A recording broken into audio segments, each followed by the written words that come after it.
Hi, and welcome to Motivation Monday with Lois. For those of you who don't know me, my name is Lois Godot, and I'm a licensed clinical professional counselor. I'm also the founder of the Facebook group Mosaic Families Connecting and also the coaching program Mosaic Transformation Academy. Within the academy, I work with parents who are struggling with the challenges and changes of blending a family, and I help them work with each individual so that they will have a sense of belonging, so that they will feel heard and understood and valued and have a degree of happiness within the blended family. And by doing this, they move from struggling to having strong bonds and mutual respect in the blended family. Benjamin Franklin had a quote that said, if you don't have a plan, then you are planning to fail. And I truly believe that, especially in a blended family. You must have a plan. Now, early on in a previous video, I talked about SMART goals and how you can use the acronym SMART to create goals for your family. And I talked about what types of goals you need to create. So you can go back and revisit that video. But today I just want to talk a little bit more deeper in goals, about goals and why they are important. Now we know that a nuclear family is different than a blended family. And there are different expectations in the blended family that aren't in the nuclear family.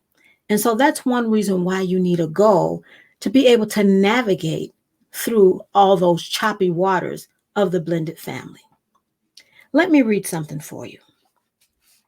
The traditional nuclear family has become less common over the past several decades. One out of every three Americans is either a step parent, stepchild, or has some form of a blended family in some way. That's almost 100 million people.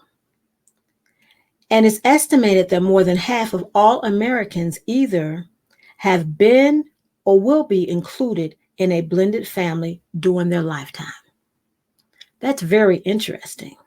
But this is what's a little bit more, less than half of all blended families either read articles about what it means to be a step parent or seek out advice about remarriage. And 65% of second marriages involve stepchildren. Wow. With understanding that almost 100 million people are in some type of step family, parent, child, but they really don't research it. They really don't check it out. Now, think about the last time you thought about getting a car, or you just bought a car, or you have a car. You didn't just go to the lot and just pick a car and just drive off.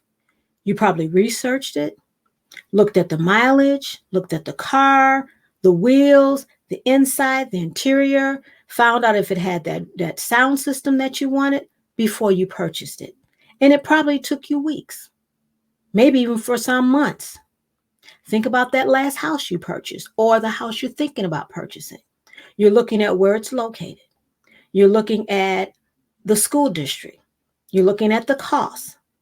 You're also looking at any amenities. Does it have a clubhouse? Does it have a playground? Where is it located? Who are the neighbors? What's the estimation of the growth in that particular neighborhood? You don't just find the first house you see and just say, okay, that's it, and I'm going to choose that house.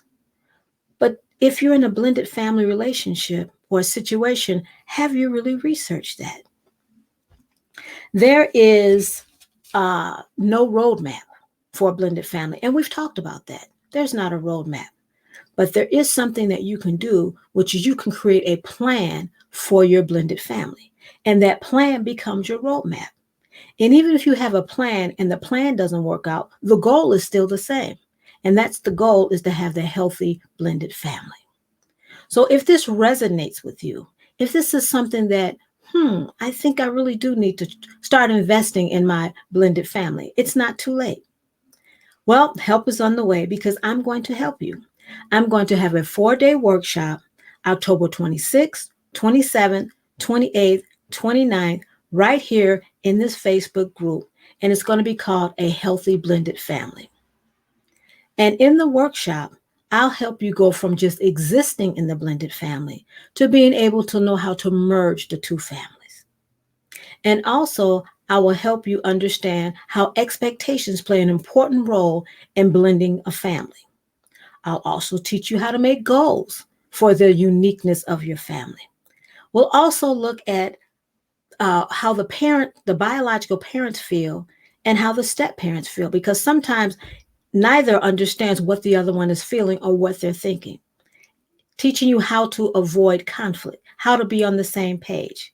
And then finally, you'll understand that there is hope for the blended family. So for my Motivation Monday, I just want to encourage you to make that goal and to find out what are some of the points in your blended family, those sticky points that you really do need help with. And I encourage you to attend the workshop. Again, October 26th, 27th, 28th, and 29th at Healthy Blended Family, right here in the Mosaic Families Connection Facebook group.